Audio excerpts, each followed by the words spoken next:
welcoming Dr. Debra Nickelson, who is a veterinarian and has led a really interesting career. So I'm interested to hear all about what she's been doing the past, I guess, probably 25 years, I would say. And yeah, so we'll start there. Debra, do you want to give us a little bit of background on yourself and where you've been and who you are? Well, thank you, Melanie. Appreciate all your patience in this, and I do know Zoom. These other things are kind of interesting. Yeah, thank you for reminding me that I'm old too. Oh no. Well, yes, I really had a fortunate career, and I still am working. I started off in mixed animal practice in southern Minnesota. So the usual dairy and swine and companion animal, and did that for 4 years. Absolutely loved it. But I was looking for more long-term goals and objectives. You see an animal and you treat it or do surgery and that's done. Or even in production medicine, it could be a year-long type of project for that particular animal or that herd. But fairly short term, and I was looking for something with more long-term goals and objectives. And way back when, there was a journal called Veterinary Economics, and it said, well, if you want a job in industry, get an MBA. That's not totally true anymore. So I thought, well, I guess I could do that. And so I moved to the Twin Cities, and that's where I graduated from veterinary school anyway. And I started working on my MBA, one class at a time, and I was working at a companion animal practice. And then part-time, I was directing a clinic for people on limited income, a nonprofit clinic. And that was like running my own business. And that was just the most fun because I was really using business skills to direct that clinic. And I had veterinarians volunteer for me. I had veterinary students volunteer for me. I had people that were thinking of getting into veterinary medicine volunteer for me, and I was the only one paid, not that much, but the only one paid. And after all these years, and it's been over 25 years from that place, I still have veterinarians thank me for letting them work for free, and that's just amazing. So that was fun. I was also consulting for chinchilla ranchers and teaching community education. So I had 4 jobs and working on my MBA. I had a lot more energy back then. And then eventually I worked with a diagnostic laboratory and did some work in the clinic that was attached to it. And this was a local lab, and I got into more sales and marketing and technical services. I was helping veterinarians interpret their clinical pathology cases, which was really, really fun. So I was working with a lot of veterinarians, and I was calling on them and recruiting them to work at this nonprofit clinic, and all mixed up. So it was really great to be in the community there. And then I was doing house calls for a friend of mine, and eventually, I got a job working with Solvay Animal Health. They don't exist anymore, but it was quite an eye-opener because I could work 1 job instead of 4 jobs and make more money. And I was supporting the vaccines and some of the pharmaceuticals, doing technical services, really creative thinking and critical thinking, and just doing things that we're launching projects. We're working on these projects that benefited thousands of animals, and that's what I found very, very fascinating and satisfying. Well, that didn't last long because Solvay got sold to Fort Dodge, and they don't exist anymore either. But Shearing Plow took the vaccine line, and that's what mostly I was supporting. And so I had an opportunity to move from Minnesota to New Jersey and work with Shearing Plow Animal Health. They don't exist anymore either. You're seeing a pattern here. And, but I got to do a lot more with the technical services, and I became equine product manager too. So more into the marketing and the project management, and really, launching products, which was very enjoyable because you see the long term of what's going on here. And I got into the regulatory, supply chain management, the forecasting, and sales training. So I loved working with the sales reps. And then the Farnham companies in Arizona recruited me to come work with their veterinary division, veterinary products laboratories. And Farnham doesn't exist anymore either. They got sold to Central Garden and Pet eventually, but I was mostly doing the marketing, and this was a whole nother line of products, especially the behavior products, the pheromones that SIVA has.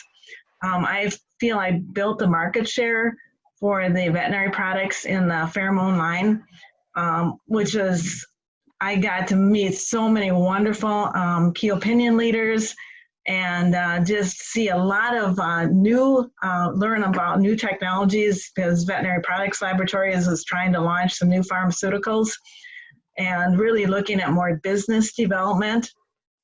And so it was very, very fascinating. And after a while, I got recruited to join the PBI Gordon company in Kansas City. They do exist.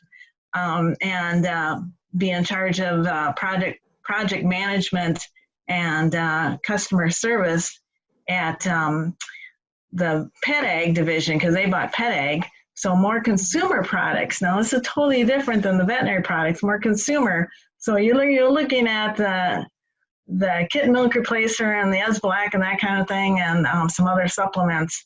So that was really enjoyable too, something totally different. And then I left there after a few years and worked for a while with Centaur Animal Health in Kansas City area, and they still exist, doing more diagnostic work and sales. And that kind of took me back to my original industry job with the lab in Minnesota. So I was calling on labs and some people I still knew after all those years. And we also had some specialized equine products. So that got me more into the equine section again. And a couple years ago, I decided, well, if I don't work for pay, I could do other things. And so I decided to start my own consulting business. And basically I work for free. Now, I am working with a company that's headquartered in Spain to help them launch their products in the United States. And they don't pay me much, but it's just fun because I've known them for a long time. And I help veterinarians with their careers, which I really enjoy. And I am past president of the American Association of Industry Veterinarians, which I encourage you all to join. And that group's been going on for 66 years. And I was on the board for 3 years, and then starting in 2015, I was secretary for 3 years, and then president-elect, president, now past president, also alternate delegate for the House of Delegates for the group. So they're stuck with me for a while. And we have a great group. We have a career resource on our website. We have networking receptions, compensation surveys, and business-based webinars. So aaivet.org.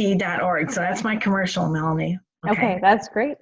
Gosh, man, that's a lot of ground to cover in such a short amount of time. Good on you. So to circle back, I want to go back to when you left practice, sort of at the beginning, because I find that's the transition that a lot of people ask questions about the most. So where where you were in practice, but you decided to make a shift and you went to do your MBA and you went to do a couple different jobs. So can you tell me about that time in your life and what led you to feel like you wanted to make that change and how you made that decision? What factors went into it? And what might have been going on in your life at that time, or any of those kind of details. I think people would be really helpful. People would really find helpful. Sure, thank you. At the time, I was getting more interested in the business aspect of the practice. And it was really a two veterinarian practice with a couple of satellite clinics. And I thought, how could this really run better? And I really wasn't interested in starting my own clinic. But, talking to sales reps and visiting people at the veterinary conventions and seeing what these companies were doing, I thought, I was wondering, could I make more of a difference? Could I be make more leadership and influence in the veterinary profession? And about this time, I was also getting involved with the Minnesota Veterinary Medical Association. We were starting up surgery suites at the Minnesota State Fair, which is still going on. And that was to educate people, just people in general, about what really happens with a surgery. And honestly, you all know, some of your clients think you just wave your hands over the animal and have that surgery done. They don't know what goes into it. We had a camera, they still do, they have a camera right down to the incision site of a dog or cat spay. And they do dog neuters on the camera too. They don't do cat neuters because that doesn't take very long at all, but don't want to be much to see. But really, people don't know. And I was getting more involved with that. And I liked the education part. And when I was giving seminars to clients, I really enjoyed that kind of thing and the marketing of our services. So I was leaning more to the business aspect. And I thought, what else could I do that would really make a difference? Yeah, I hear that a lot from people who have left, like when I've been doing interviews through the DVM project.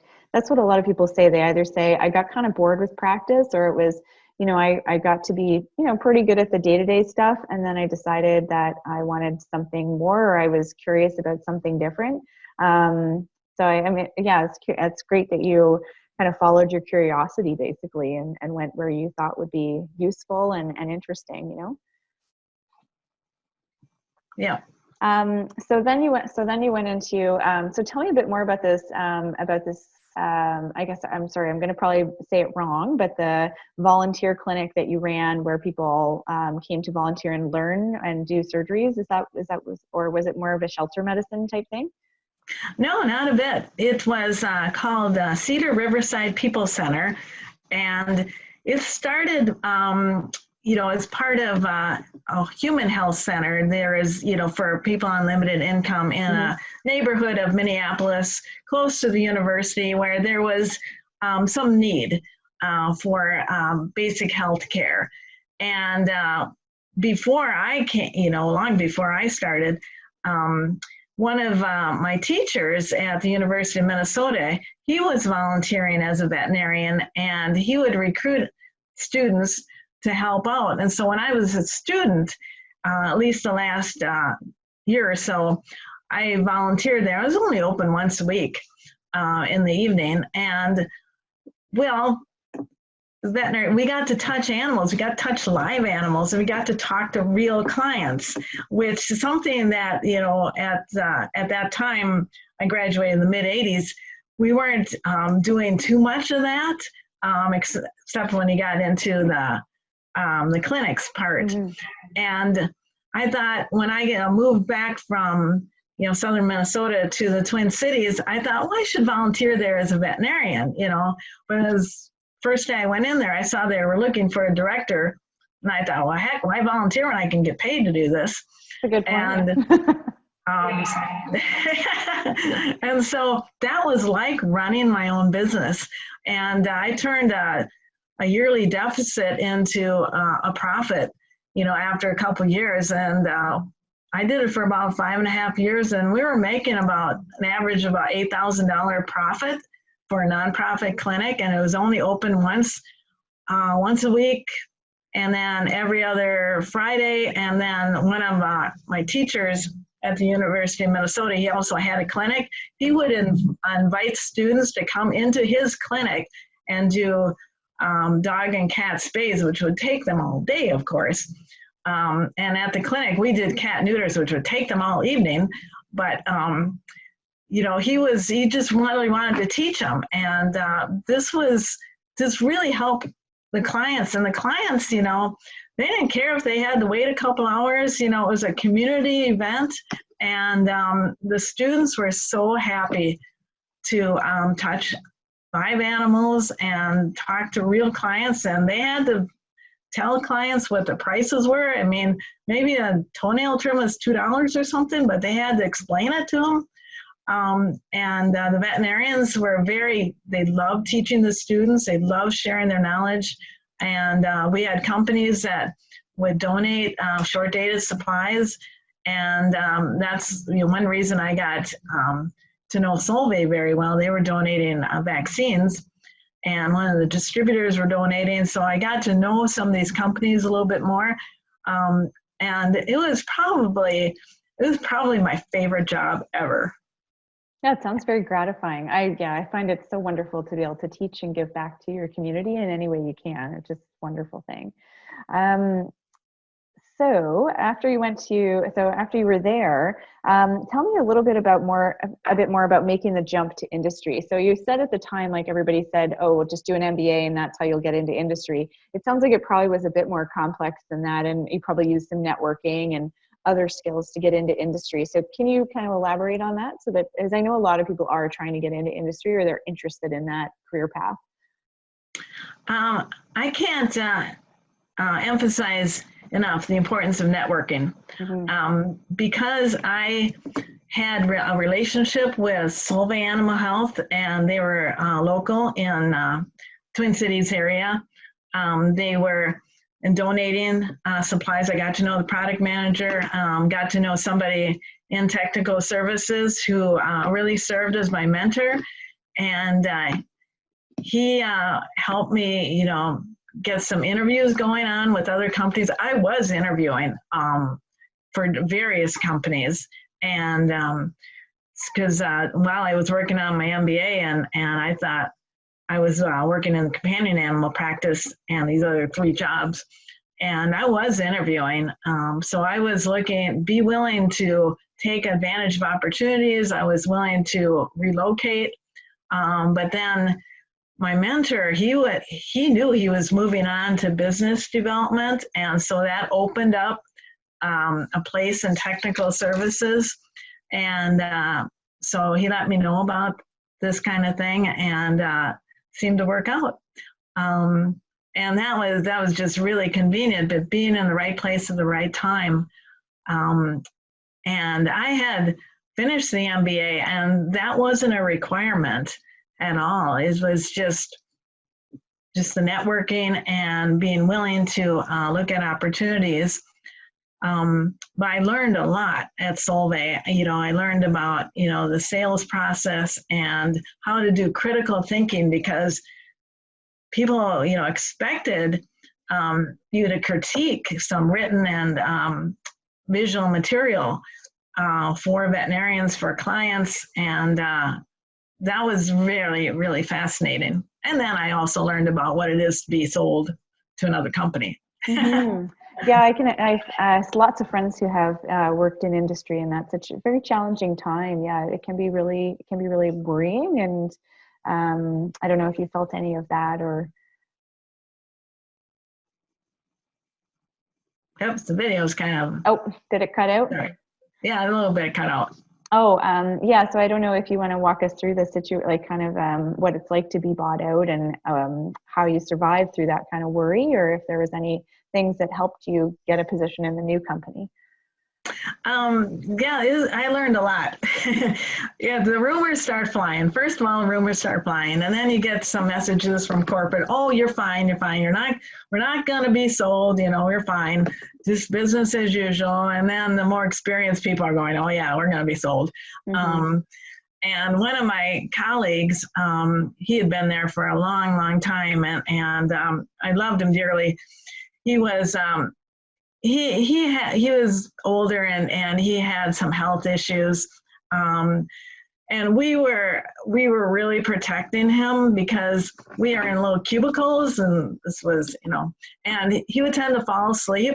And I loved him dearly, and we would just bang on his wall, jump, wake up. Okay, and he had all this historical stuff from the old Fromm days, because that's how the Solvay vaccines got started, from the Fromm brothers. And I would call him on the phone. I'd tease him mercilessly.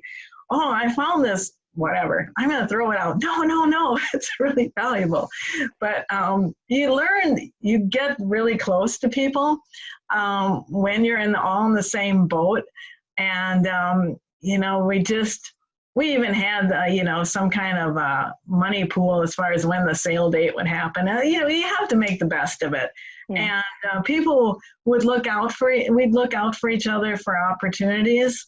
And it just so happened that the FTC wasn't going to let Fort Dodge keep all the vaccines because of, you know, a little bit monopoly. And so Shearing Plow only had the Intertract vaccine for Bordetella, and they were looking to expand their vaccine line. And so the FTC let Shearing buy them. And since that was mostly what I was doing, it seemed to make sense that Shearing would interview me. They interviewed another field service veterinarian that was really supporting the vaccines. And she's, as far as I know, she's still with Merck. Just, you know, look at the way things are going and be open to opportunities. It's part of life. But then I wasn't with Shearing Plow too long, and they bought Mallinckrodt, which they don't exist anymore. And tell me, it's a lot more fun to buy a company that is busy. Right. Yeah, I can imagine. Yeah. Now, to go back to interviewing, so I love that you shared that you didn't just get one interview, and it was just serendipitous and the opportunity fell in your lap. I love that you shared that you interviewed for multiple positions, because I think that's important. People feel like they get very discouraged after applying for one thing and they don't get it. So as far as any advice that you might have for interviewing, if you could share that, I think that everyone would love to hear that. Well, don't give up, for one thing. I think I went on interviews for about 4 or 5 years, and to multiple companies. And, you know, it's really easy to look up things online about the companies, understand their mission, values, and what you can see from the culture, from their website. Look on LinkedIn, especially if you know who you're going to interview with. Check them out on LinkedIn so you can find some kind of common ground to start with. That's very helpful. And back then I didn't have all those resources, so this is good. If possible, meet with somebody who works with the company before the interview, or when you're exploring this company. You know, just meet them for coffee. It's called an informational interview. Just ask them, what do you like about this company? You know, what's your challenges? What do you wish you had and you don't have? You look for unmet needs and how you could meet these needs. You just try to get these extra hints. And it's like sales reps. Sales reps are coming to the clinics all the time. And sure, they want to sell something, but they really want to help people too. So, you know, don't be afraid to, you know, say, hey, you know, can I take you to lunch? Because they're always taking people at clinics to lunch, you know. Let's talk about what you do for a job. So as much information as you can get from the company, the products, study the products for sure. And, you know, the people who work there and what your common ground is. And then once you get to know these people, you'll say, is this the kind of person I want to work with? Yeah, or would I fit into this kind of culture? Yeah, I think that's great advice. And I think it's great to be curious and to, you know, to ask people questions like, you know, and I love that advice to take them out for lunch, or to, you know, particularly if you're trying to figure out if that might be something you're actually interested in. Because I think a lot of people have that question. I get that often through email when people are signing up for the DVM project. Like, I don't even know what I might be interested in. How do I know what I would be good at? I don't know if you can speak to that. Like, how did you know that you would be great at industry, for example? Well, when I do consult with veterinarians, I say, give me 3 things or something that you're really good at what you're doing now. You know, maybe you're really good at clinical pathology. Maybe you're really good at, you know, working with diabetic patients. And then give me 3 things that you really like to do. Hopefully something's in common in there, okay? And that's what you want to pursue.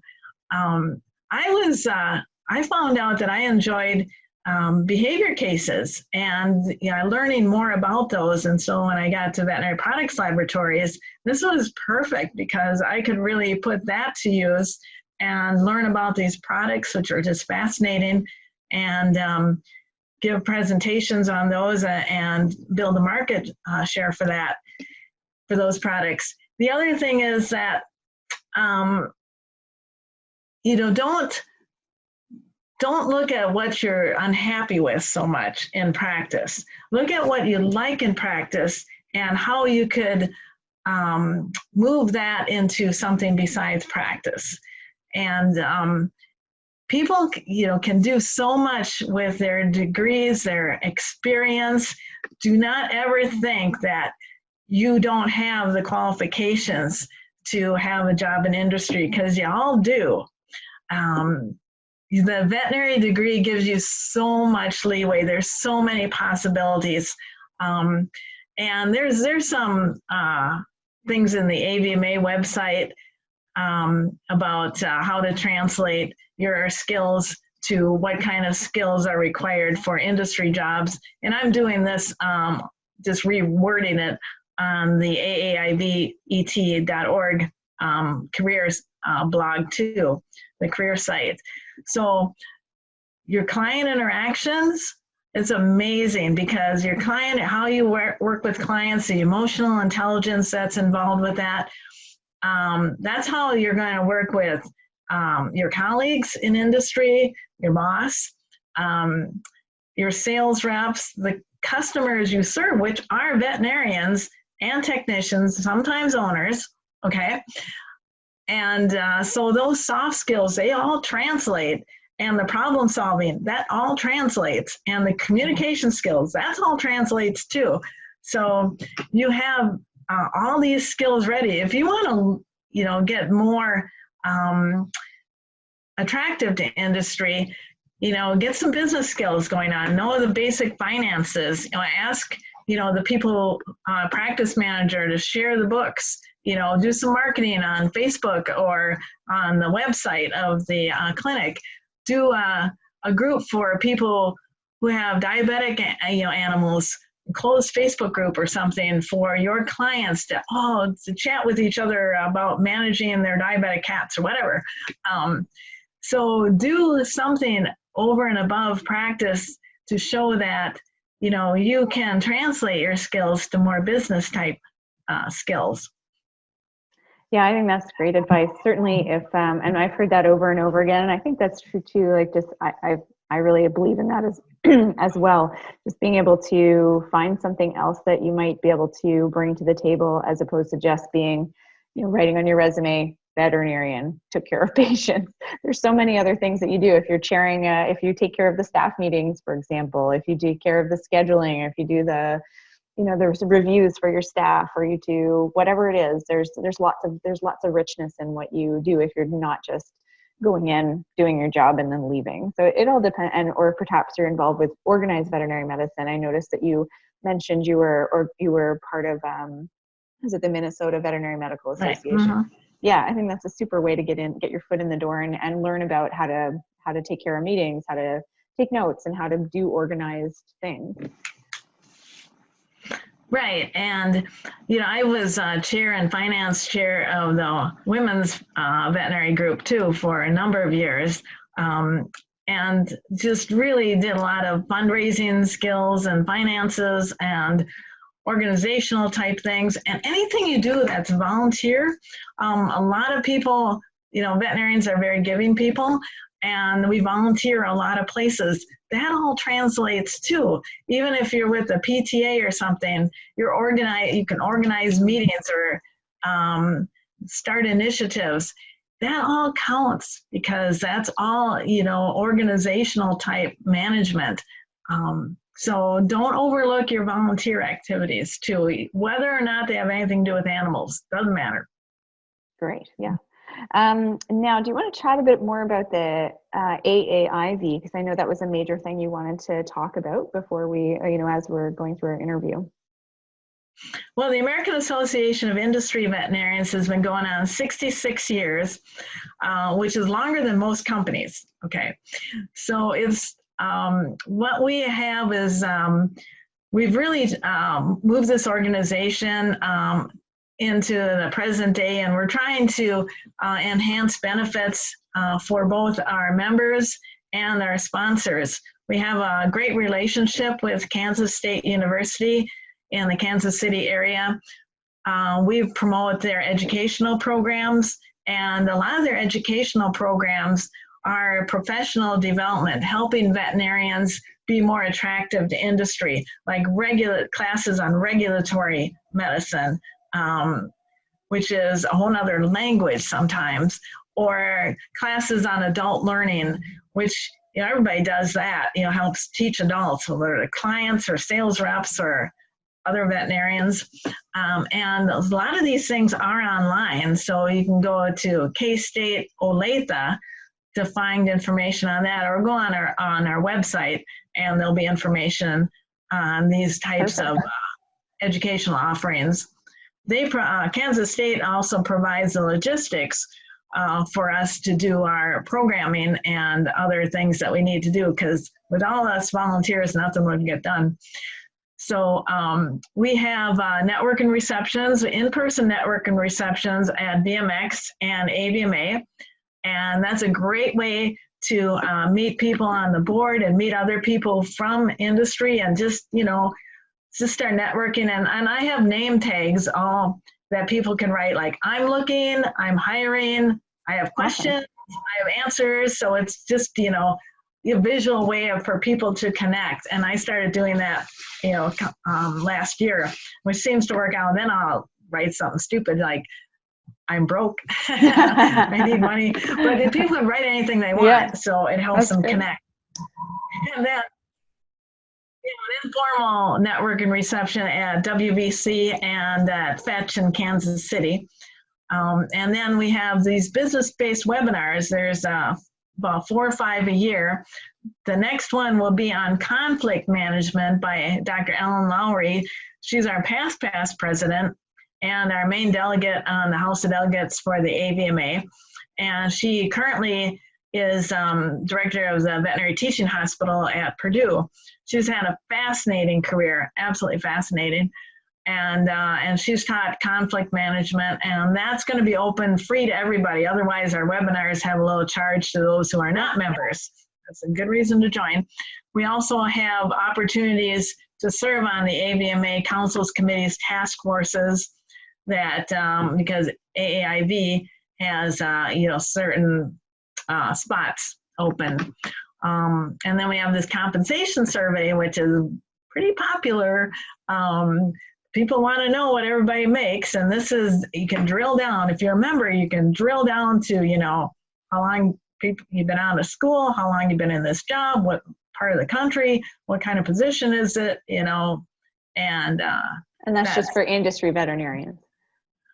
Yes. Super. Yeah. That's great. We do get some practicing veterinarians filled out too, but that's all designated. And we have data for years, which is really great. And then we represent the industry and the business and the aspects that are important to our members to the AVMA via the House of Delegates.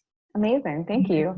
So we'll put a link to that in the interview portion when I post this video to the group, and then also to the blog, so that hopefully you guys will get some more members. And just to be clear, even if you're not an industry veterinarian currently, but you're just interested in getting into it, you can still join, right?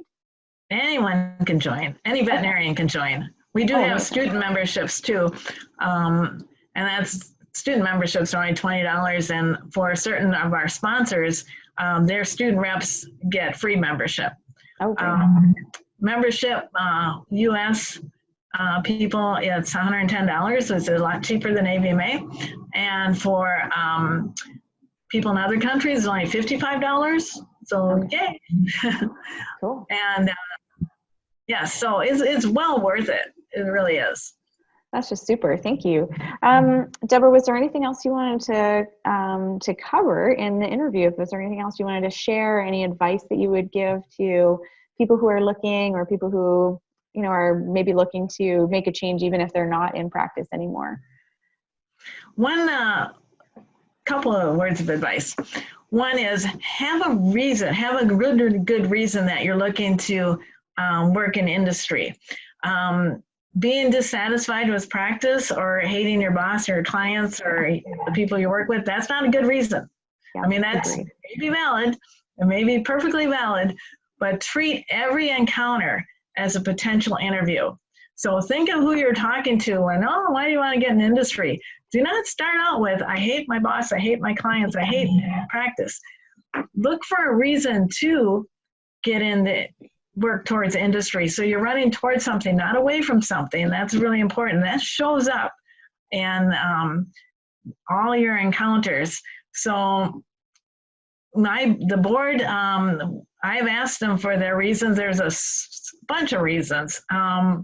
Leadership, influence, long-term goals and objectives, helping thousands of animals, working with veterinarians to help them be successful in their practice. One of them says, nobody ever dies. Yeah, I guess so. And then don't give up. I mean, you'll meet so many wonderful people in the whole process.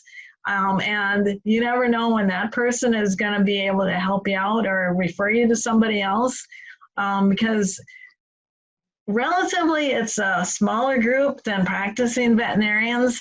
And don't burn any bridges because you never know who you're going to be working with next. Yeah, that's super advice. Yeah, I love that.